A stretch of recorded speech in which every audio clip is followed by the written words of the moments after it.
They expected J.D. Vance to get angry when they told him to leave. But his response? It left the entire diner in stunned silence. J.D. Vance pulled into the parking lot of Owen's Diner, a modest little spot right in the heart of Springfield, Ohio. The kind of place that had stood for decades, its neon sign flickering faintly, the smell of sizzling burgers and fresh coffee sneaking through the door's cracks every time someone stepped in or out. Earlier that day, a local had mentioned this place, swearing by their homemade meatloaf and hand-cut fries. J.D. was exhausted.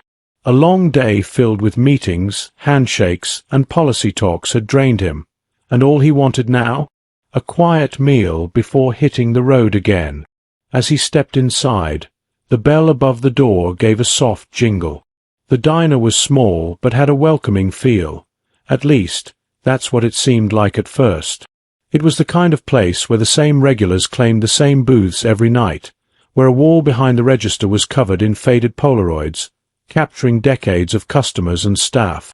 The air carried the heavy scent of bacon grease and freshly brewed coffee, and the low murmur of conversation filled the room. J.D.'s eyes met the hostess's behind the counter. She was mid-smile, until she recognized him.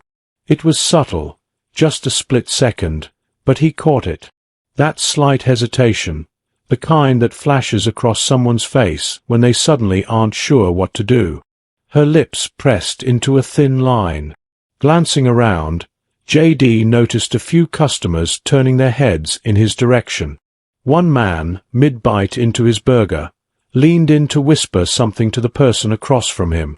Another, a woman in a flannel shirt, set her coffee cup down a little too hard, her eyes narrowing slightly before shifting away. J.D. wasn't naive. He had stepped into enough rooms to recognize when he wasn't exactly welcome. But, a diner here. The hostess hesitated for a moment before stepping forward, tucking a loose strand of hair behind her ear. Good evening, she greeted, her voice careful. Are you dining in or taking out? J.D. let out a small, tired chuckle. Dining in, if that's all right. Another pause. Too long for such a simple question. She glanced back toward the kitchen, then returned her gaze to him. I just need to check something real quick. One moment. With that, she disappeared through the swinging door, leaving J.D. standing there. A few more heads turned in his direction. A man at the counter shifted in his seat. Someone muttered something under their breath. Something about this felt off. The seconds stretched. From behind the kitchen doors, muffled voices rose and fell, too faint to make out. J.D. exhaled slowly, rolling his shoulders back. He wasn't about to make a scene, and he wasn't going to jump to conclusions, either. Maybe there was a policy. Maybe they were short-staffed. Maybe. The hostess returned. This time she didn't look uncertain. She looked sure. Decided. I'm sorry, sir, she said, her voice firmer now. We can't serve you tonight. But it was the way she said it, the way the entire room seemed to tense up around those words, that made it clear. This wasn't about business. This was personal. For a brief moment, J.D. Vance said nothing. The words just sat there, thick and heavy, the kind of statement that didn't need an explanation. The diner had gone quiet. Not silent, but quiet enough. The sizzle of the grill still crackled from the back. A fork scraped against a plate somewhere, but the usual hum of conversation? It had dulled. People were watching, waiting. J.D. studied the hostess's face. She didn't look angry, just firm, like she had already made up her mind. Or maybe someone else had made it up for her. His gaze flicked past her, toward the kitchen window. A pair of cooks stood just beyond the counter, half hidden behind a heat lamp stacked with plates. Their expressions? Unreadable. J.D. cleared his throat. I'm sorry. Did I do something wrong? This time, the hostess didn't fidget. It's just, we'd rather not serve you tonight. No policy. No, we're closing soon. Just that. JD let his hands rest on his hips, exhaling through his nose. He'd been in plenty of uncomfortable situations before, from heated political debates to interviews designed to trip him up. But there was something different about being turned away from a place as simple as a roadside diner. A cough broke the silence. JD turned slightly, his eyes meeting those of an older man sitting near the counter. The guy looked like he'd been coming here for years, his blue work jacket worn at the cuffs, his hands rough from a lifetime of labor. He shook his head, more to himself than anyone else, before stabbing at the last of his eggs. A few booths over, a woman shifted in her seat, her expression unreadable. Across from her, a younger man, probably in his 30s, leaned back, arms crossed, like he was enjoying the show.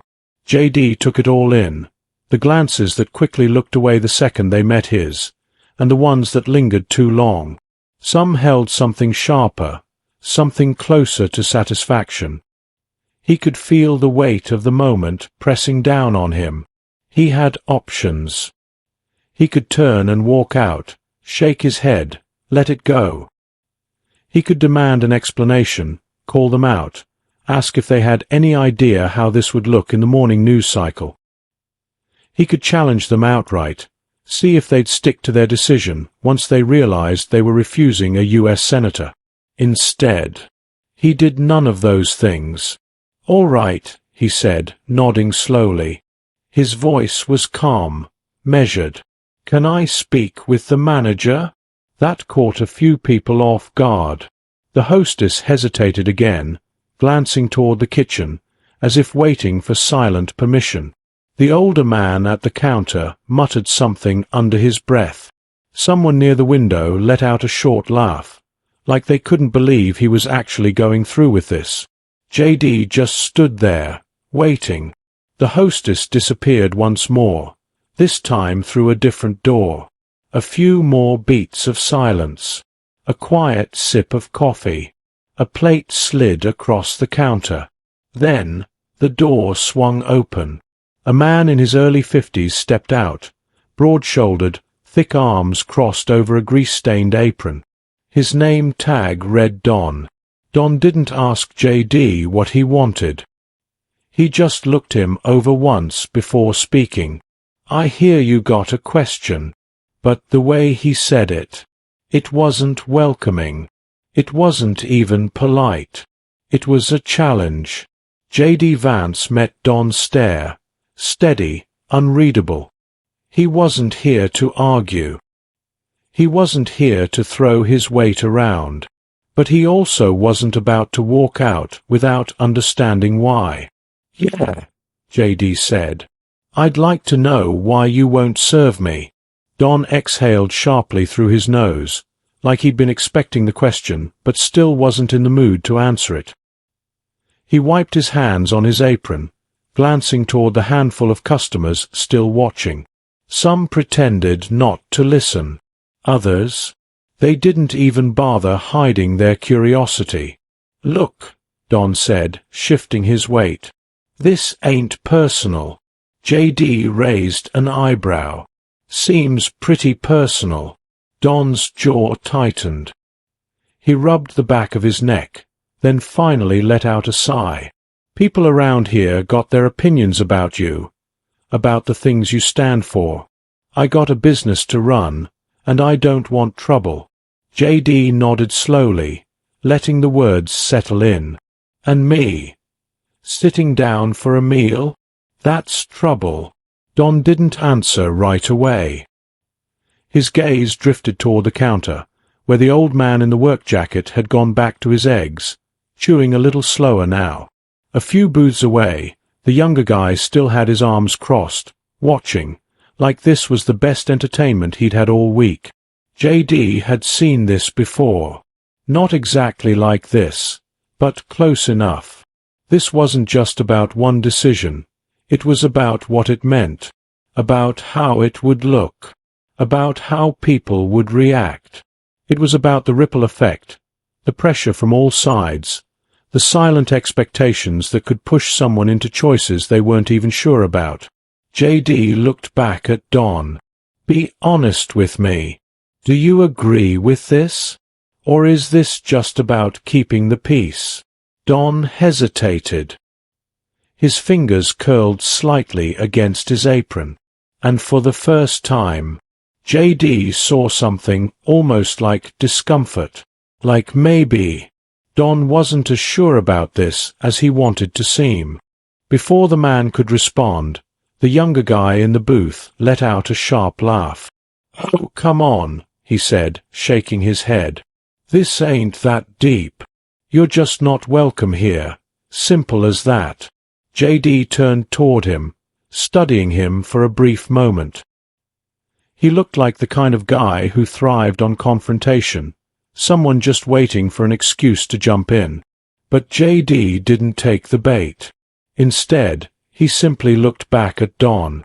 "I've got no problem leaving, if that's really what you want." The words lingered, giving Don a chance, a moment to take a breath, to reconsider, to push back against whatever pressure had led to this. Don's gaze flicked toward the kitchen, then back to JD. "I just don't want things to get ugly," he said finally. JD nodded. "Neither do I." For a long moment, neither of them spoke. JD could have walked out right then and there, shaken his head, and never looked back. He could have made a call, turned this into a headline, let the internet do what it does best. But instead, he did something no one expected. He pulled out a chair, sat down, and said, "Then let's talk." The room tensed. JD didn't slam the chair down. He didn't puff out his chest or raise his voice. He just sat, calm, composed, resting his hands on the table like he had all the time in the world. This diner wasn't used to this. Confrontations usually ended quickly, one side storming out, the other shutting down. But this was different. Don stared at him for a long moment, then let out a slow exhale. "Talk," he repeated, like the word itself didn't belong here. JD shrugged. "You don't want me here. I get that. What I don't get is why. So let's talk about it." A low chuckle came from the younger guy in the booth. "Man, this guy's got nerve." JD ignored him. Don pulled out the chair across from JD, but didn't sit. Instead, he leaned on it, arms resting against the back. His apron was still dusted with flour, probably from the morning shift, still there after a long day. "I run a business," Don said finally. "I don't pick fights. I don't want headlines. But I got a community to think about." JD nodded. "All right. So tell me, what does this community think about me?" Don glanced over his shoulder, almost like he was waiting for someone else to answer that question. The waitress by the counter shifted uncomfortably. The man in the work jacket kept his eyes down, his fork still hovering over his plate, unmoving. Then Don looked back. "People here don't like politicians. They don't trust them. And some of the things you've said, some of the things you've stood for, it doesn't sit right with folks." JD leaned back slightly. "Fair enough. But you don't know me, do you?" Don hesitated. "Not personally, no." "Then tell me," JD continued, "if I were just some random guy walking in here, not someone you've seen on TV, would we even be having this conversation?" Silence. JD let the quiet stretch, watching Don's expression shift ever so slightly. Not a full change, but something had cracked, even if just a little. But then, from the back of the room, the younger guy scoffed. "This isn't about TV, man. It's about people knowing who you really are." JD turned to him. "And who am I?" The guy grinned. finally getting the attention he'd been itching for. "You're the guy who acts like he understands regular people, but you play politics just like everybody else." JD nodded slowly, taking that in. "All right," he said. "Then tell me, what do you think I should have done differently?" The guy blinked. That wasn't the response he expected. "You want me gone?" JD continued. "Fine. But you've got the floor. Say what you need to say." The diner fell into absolute silence. Even the kitchen had gone still. No plates clinking, no orders being called. Don sighed, rubbing the back of his neck. "This ain't what I expected tonight." JD cracked a small, tired smile. "Me neither." But now, for the first time, the tension wasn't just about division. It had shifted into something else, something closer to understanding. The diner wasn't just quiet now. It was watching. Even the ones who had pretended not to care were listening, sneaking glances over their plates. JD sat there, patient. The younger guy, still leaning back in his booth, looked like he wanted to say something, but for the first time, hesitation flickered across his face. Maybe because he realized JD wasn't arguing. He wasn't defending himself. He was just waiting. Don, still gripping the chair in front of him, finally let out a breath. "You want to know what people think?" He shook his head. "They think you're full of it." JD didn't react, just tilted his head slightly, like he was considering the words. "They think you talk about working-class folks, but you still play the same game. That you make promises like every other guy in a suit. But when it comes down to it, nothing changes." Don exhaled through his nose. "And they don't forget."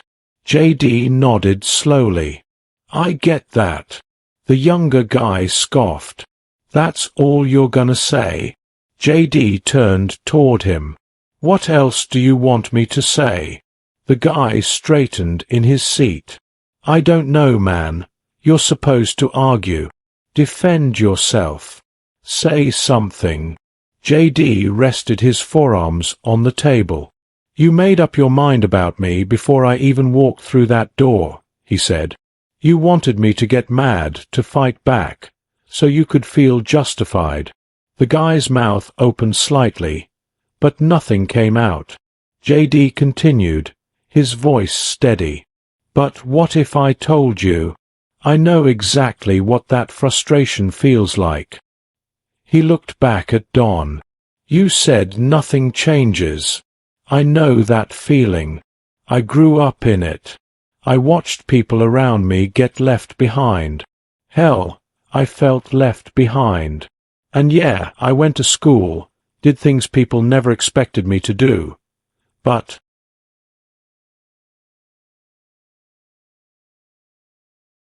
that doesn't mean I forgot."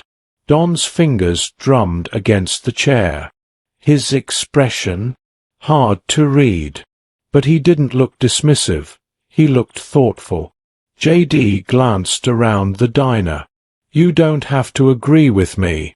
I'm not here to change anyone's mind.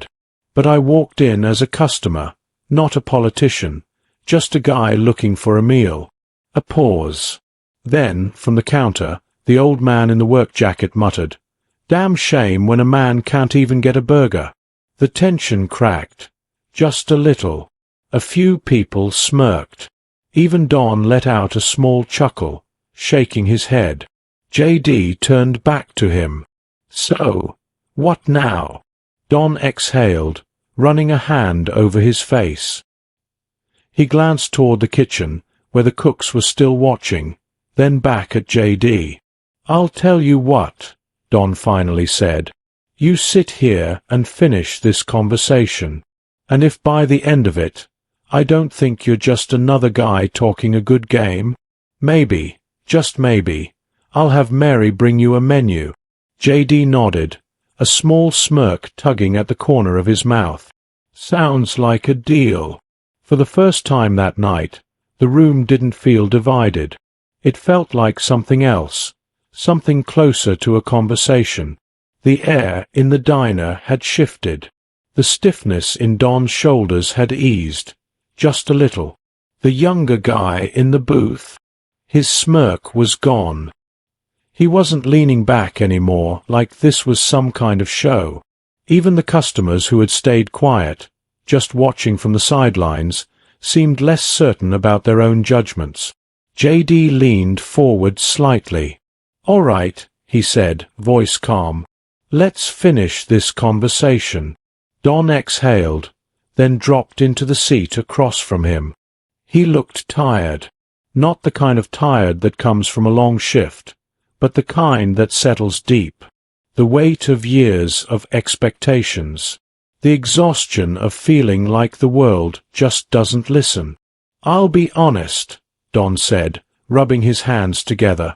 "I don't know if you're the guy people think you are. I don't know if you're really looking out for folks like us, or if you just know how to sound like you do." J.D. nodded. "Fair enough."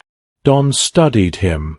"What I do know is that people around here, they've got long memories. They remember every promise made to them, every handshake, every time someone looked them in the eye and said they'd do something, only to walk away and never come back." J.D. tapped a knuckle against the table, thinking.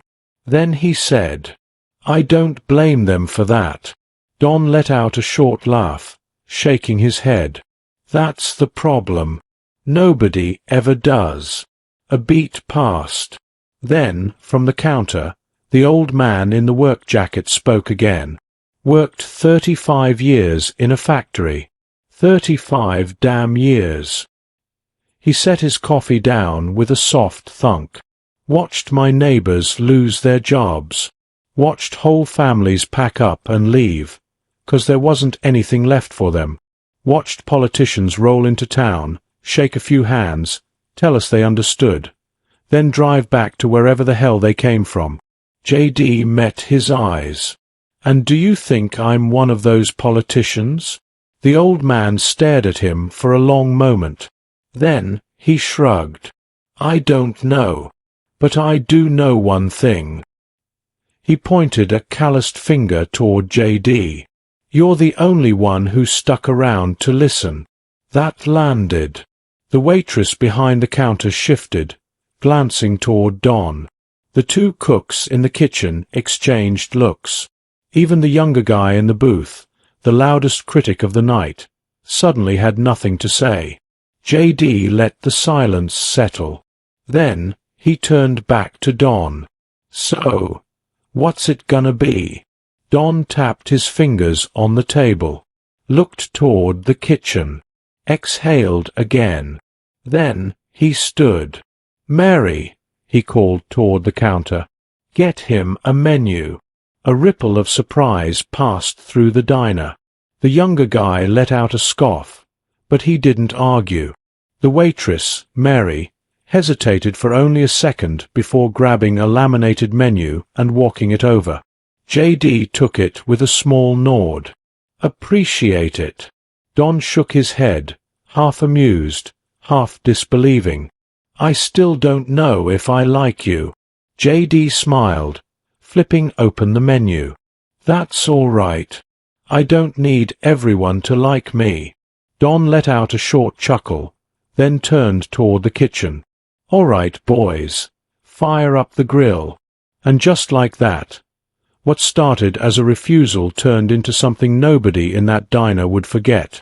The tension, it hadn't disappeared completely, but it had eased. Enough for the clinking of forks against plates to return. Enough for the low murmur of conversation to rebuild itself. J.D. sat in the booth, menu in hand, but he wasn't reading it. He was watching. Watching Don. Watching the old man at the counter. Watching the younger guy in the booth, who still looked skeptical, but wasn't smirking anymore. Mary, the waitress, poured him a cup of coffee without a word. He nodded in thanks. She hesitated, then muttered, "We make it strong here." JD took a sip, raised an eyebrow. I can tell. A few people chuckled. It wasn't much, but it was something. Don was still standing by the kitchen, arms crossed, watching JD like he was trying to figure him out. Finally, he sighed and walked back over. "All right," he said, dropping into the seat across from him again. "Since you're here, tell me something." JD set the menu down. "What's that?" Don tilted his head slightly. "You ever had this happen before?" JD thought about it. Not just the rejection. That was part of the job. People loved you one minute, hated you the next. But this, being told he wasn't welcome in a place as simple as a diner? Not like this. Not with this kind of weight behind it. "No," JD admitted. "Not like this." Don nodded slowly, like that confirmed something he'd been wondering. "And you stayed?" JD leaned back slightly, took another sip of coffee. "Yeah." Don let out a small chuckle. "Most guys in your position would have walked out, made a fuss, maybe called a lawyer, maybe made sure this place was plastered all over the news by morning." JD smirked. "Thought about it." Don laughed, shaking his head. Then he sobered. "You're not gonna change everyone's mind." JD nodded. "I know." Don exhaled, rubbing the back of his neck. "And I can't promise I won't regret serving you tomorrow morning." JD grinned. "That's fair." The old man at the counter spoke up again, not looking up from his coffee. "Still a damn shame when a man can't get a burger." JD turned toward him. "Well, I think that's about to change." A moment later, Mary appeared, setting a plate down in front of him. A classic diner cheeseburger. Hand-cut fries on the side. Simple. Perfect. JD picked up the burger. Took a bite. Silence. Then, with a straight face, he said, "Little dry."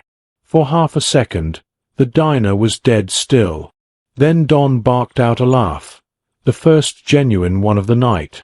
A few others chuckled. Mary shook her head.